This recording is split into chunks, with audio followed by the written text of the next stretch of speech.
Okay, let's stand up and sing.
One of the things that attracted me to Unity at the very beginning of when I started my journey in Unity was that Unity its original name was the Unity School of Practical Christianity.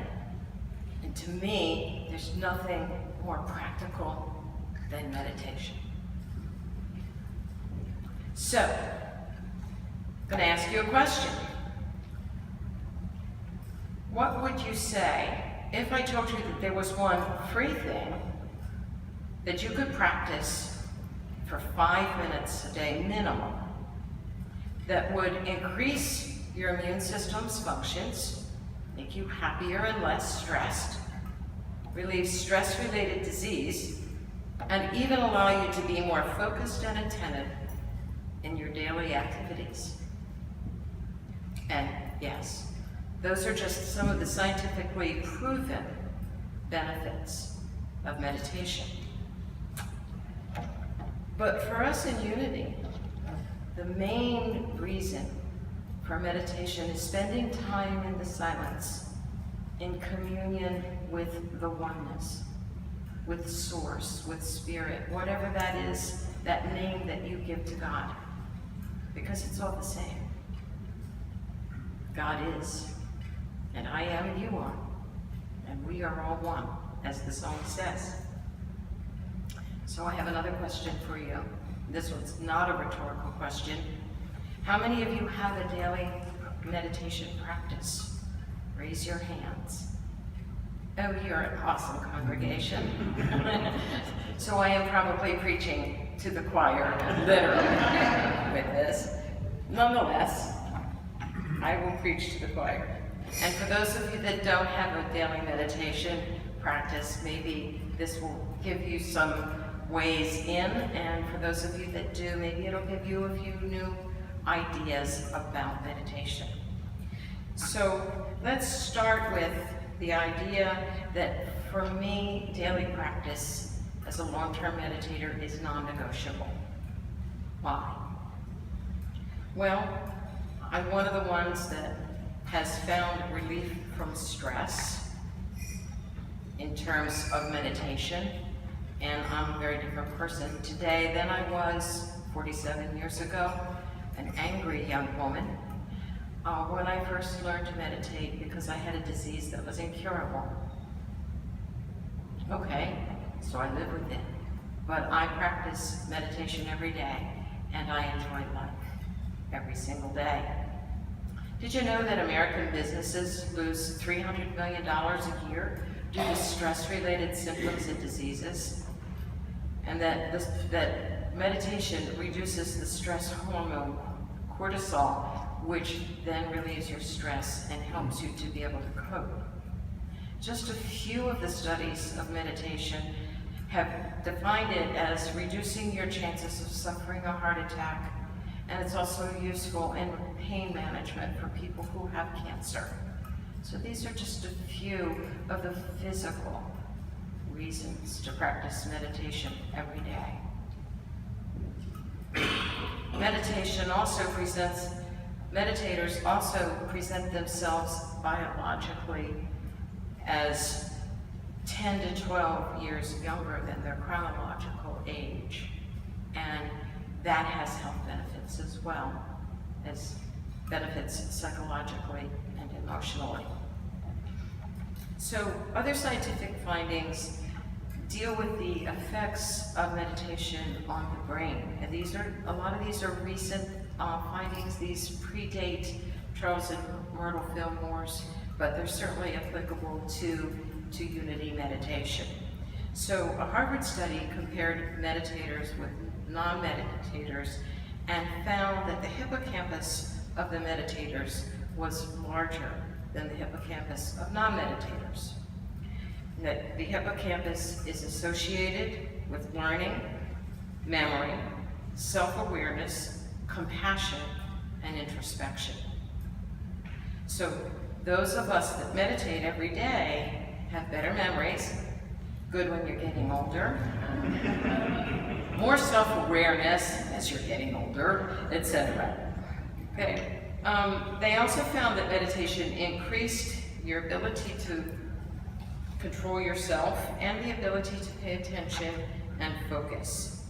Meditation decreased activity in parts of the brain that cause mind wandering, unhappiness, and increased activity in parts of the brain associated with living in the present. However, as we know, the true purpose of meditation is to experience union or oneness with Source, Divine Mind. Charles and Myrtle meditated daily, and yes, I do call them by their first names, meditated daily. Charles used his meditations, and he spent hours a day in meditation, as he spent 20 years of his time working with people in healing and developing the 12 powers. So this was a major tool that they used, and meditation is embedded as the silence part of unity prayer. So what are the spiritual aspects of meditation? Well, meditation expands our sense of who we are apart from our fears, our self-judgment, our ego-self. Charles says in Christian healing, people light up the inner mind and they receive more than they can put into words. The silence is something that we all experience, and it's wordless. And as a poet, I try to find the words and I tiptoe around them, but there really are not words to experience for what the experience truly is to me as an individual, and probably the same for you. Another spiritual aspect of meditation is that it transforms our worldview from one of isolation and separation to one of connection, clarity, and compassion. In true meditation, one becomes joined with the giver, contact is made with the source of all good. And that was Charles again. So this is where we make that connection to oneness with the all that is and with each other. And that is the third spiritual aspect of meditation. It evolves and expands our consciousness of the world and all the people in it. So there are 5 steps to unity prayer, and there are 5 steps to unity meditation. And they're the same 5 steps. Oops, what's the difference? I would say that there's 2. One is that in unity meditation, we spend more time in the silence. So we will do that today as we go through our meditation. there will be a fairly extended time in the silence. So I'm glad you guys are meditators because you're going to be spending some time in the silence. And the second one is that meditation is individual and it's creative. Since it's where we touch base with that inner Christ self, it is also where we can create in the inner before we manifest in the outer. So let's start with the 5 steps of unity meditation. Step number 1 is relaxation. That, for many of us, is the hard part. And there are many aids to meditation. I'm going to talk about breathing, which is one of the aids to meditation that we will be using today. Charles and Myrtle used the I-M breath, breathing in I and breathing out M, as a way to access, to relax in terms of meditation. There is and I don't remember her name, but there is someone in the Unity movement who's tweaked that a little bit, and I've used that to go into the meditation in a slightly different way, to breathe the I into your brain, and breathe the M, out through your heart center. And that takes that longest journey from head to heart and helps us to get into our heart spaces that much easier and that much more quickly. But other aids to relaxation besides breathing may include affirmative prayer, smells and bells, incense and music, candle flame, and for those of you that are visual, sometimes that candle flame can just be focusing on the candle, or having an altar, or looking at a mandala. There's many, many, many ways to move from the outer into the inner, which is what this is about. And so what you're doing, really, by doing all of these things, is letting go of control. Myrtle says in her Healing Letters book, "You cannot listen to God while your ear is given to your affairs. You can gain nothing by incessantly milling around in negative thought. You can gain all by quietly letting go of these outer appearances and laying hold of God inside your heart space." One other thought about the relaxation is that it is helpful if you practice consistently and that you use the same time and the same place. You know, that you've lined up that comfy chair, might be near your altar. I know it is with one of my friends. And that you use the same time. For me, it's oftentimes before I start preparing dinner. If you can't, because I know that the world is busy these days, then do the best you can. It's better to meditate than not meditate, so do what you can. The second step of unity meditation is the concentration step, sometimes called setting the intention, sometimes called choosing a focus. And there's different ways that you can focus. One is with an affirmation or an affirmative prayer, another is with a mantra. The first meditation that I learned that I practiced consistently was transcendental meditation, and I still use my mantra. You can set an intention to have a question answered in your meditation, or you can devote meditation to a higher purpose, like world peace, or ending hunger, or reuniting families that are separated. There's many, many different ways that you can dedicate a meditation to helping others around the world.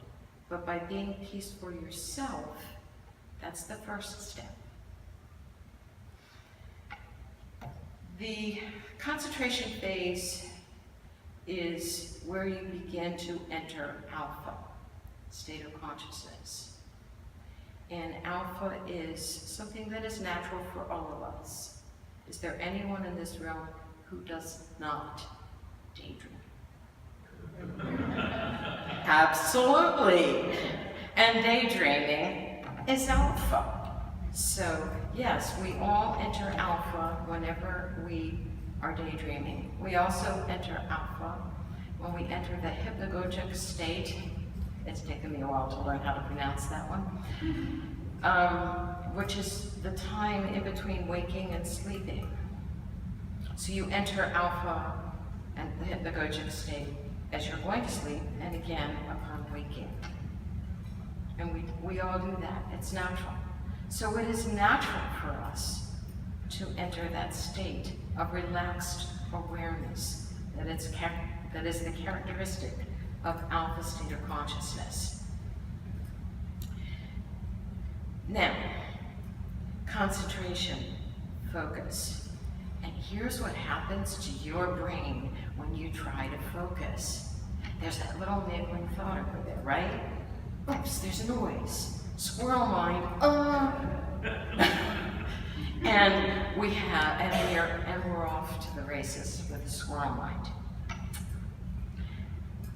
What I've learned with meditation is that whenever you observe those distractions, those distracting thoughts or sounds, or the little itch that you have, that you gently observe it and release it and let it go, and go back to whatever it is that was your original focus.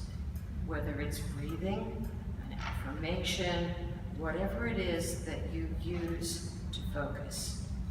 Now, on this particular meditation, I will ask you to set an intention of your own, because remember, it's individual and creative. So I'm not going to lead that part of it. This is going to be a do-it-yourself project when we go into the meditation. Step 3 is the silence, which is defined by missing time, peacefulness, no thought, relaxed awareness.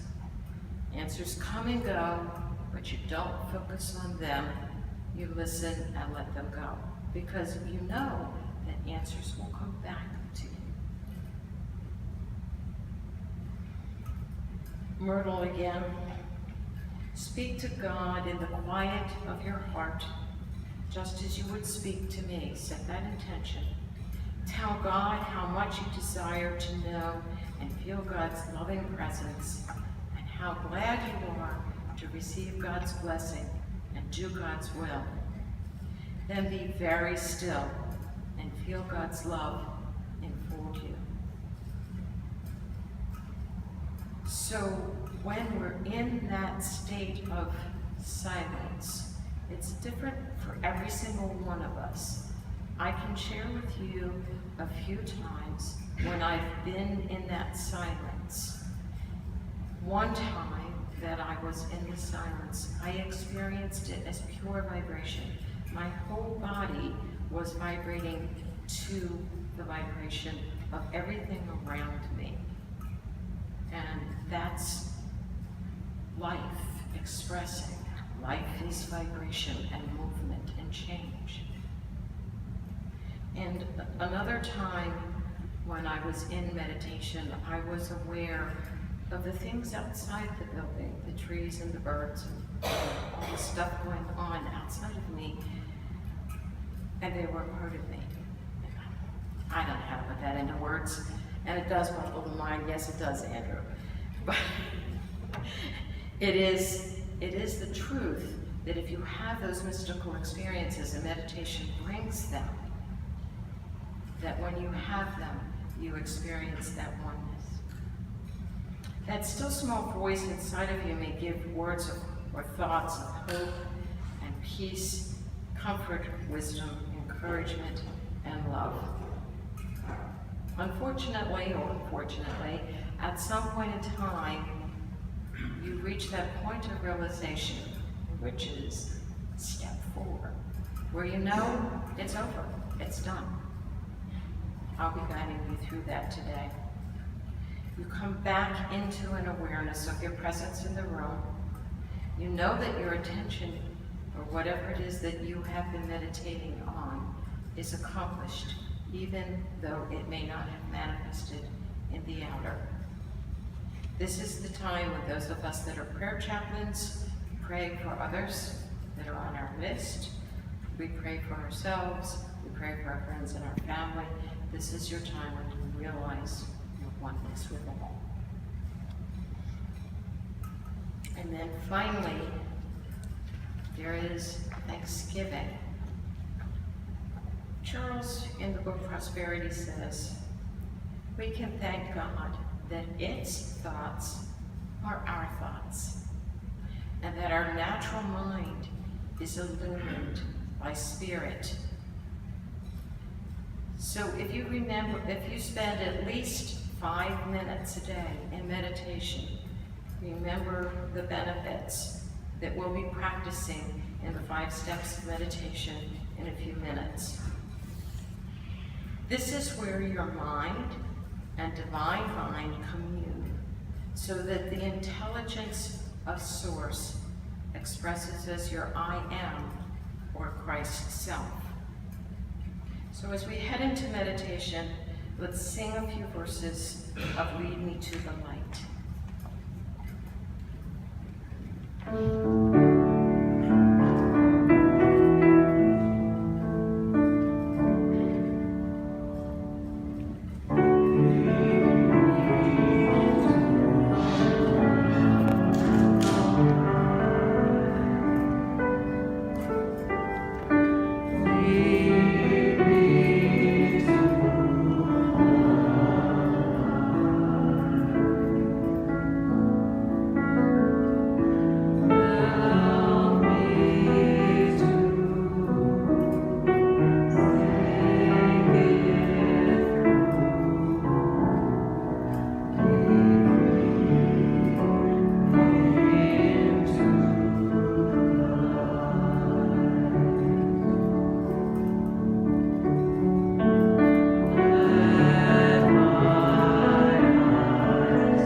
Close our eyes, get as comfy as we possibly can in our seat, spine straight,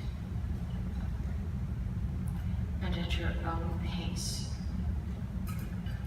breathe in I, up to your head, and in, out through your heart, 3 times.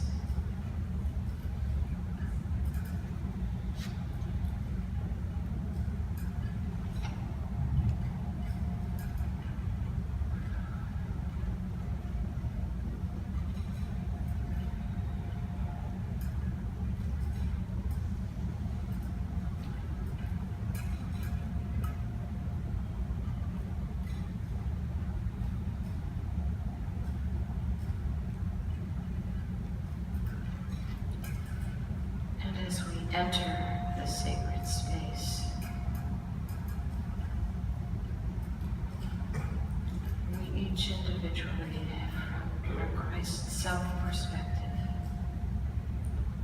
affirm, set an intention, focus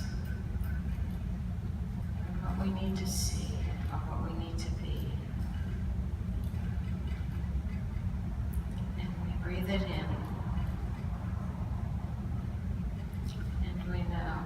As we let go of the outer and concerns, that the answers are there for us in the silence. And we enter that silence now.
realize, Holy Spirit, that we are always in your presence, that there is no place that you are not. There's nothing you do not know, and there's no help that you will not give us in our time of need. We know that the inner eye, with our eyes closed, is your eye, and that we access the oneness when we close our outer eyes and close our outer senses, and we come into the place of peace and love and joy in oneness. And we know that you are there for us to the ends of the earth, in spite of us, manifesting as us, your eyes and ears and hands and feet.